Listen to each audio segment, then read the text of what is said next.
In breaking news, a Republican Congresswoman has gone scorched earth on Donald Trump and the GOP. Now, you won't be surprised by who it is, but the language that she used, you have to hear that for yourself. I'm Dan, and welcome to another Occupy Democrats report. If you're new to the channel, please hit that subscribe button so you don't miss any of our reports on the chaos and corruption that is now happening in the party of Trump. The person who is lighting Trump up today is Marjorie Taylor Greene. Before I show you her describing him and the GOP in the harshest of terms, allow me to show you him describing her in the harshest of terms in a just-released interview. Before I answer that, let me just tell you something. I've watched stupid people like Marjorie Taylor Greene, or some people call her Taylor Greene, some people call her Taylor Brown, because green sometimes turns to brown, which isn't nice. But I've watched her say that he spends too much time on foreign. Well, by doing that, and first of all, it doesn't take a lot of time. I made one trip. I brought back trillions of dollars on that one trip. I stopped in Japan. I stopped in South Korea. I met with President Xi and ended what could have been a big problem. You went to the Middle East. I was on that trip with you. Went to the Middle East. I brought back $3 trillion from the Middle East. I sold many Boeing airplanes on that trip, like 300. When I go on a trip, I only have one place in mind. It's the United States. So when people with low IQs like Marjorie Taylor Greene, she's a low IQ person.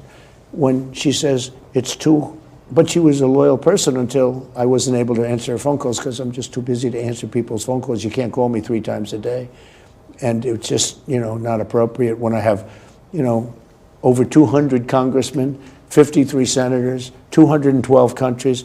So that's what Trump said after feeling betrayed, some of the usual insults you'd expect from him. But what you're about to hear is something that we did not see coming from Greene. Watch as she puts the GOP on blast right before she takes a blowtorch to Trump.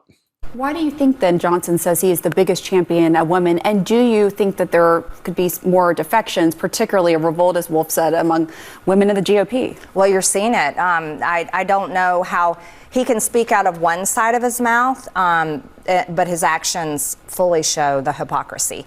Anna Paulina Luna, she has a discharge petition now on a bill that she fully believes in to change the way members of Congress are allowed to own stocks. And she has that in a discharge petition, can't get the support from the speaker to bring it to the floor for a vote. But you've seen Elise Stefanik. She went to war with the speaker just last week over an amendment she had that was extremely important. So you're seeing Republican women lash out directly at the speaker because he sidelines us and doesn't take us seriously. That was Greene burning her bridge to the Republican Party, and here she is burning her bridge to Trump with some napalm dynamite and some slaps to his sensitive soul. What's your response to these latest attacks? Well, actually, Wolf, I feel very sorry for President Trump. I genuinely do. It has to be a hard place for someone that is constantly so hateful and puts so much vitriol, name calling, and really tells lies about people in order to try to get his way or win some kind of fight. And I think that's exactly what's wrong in America today. That's what's wrong in this toxic political environment that has ripped our country apart. And I personally think that that's poor leadership from a president. It's a very bad demeanor, and Americans are very tired of it.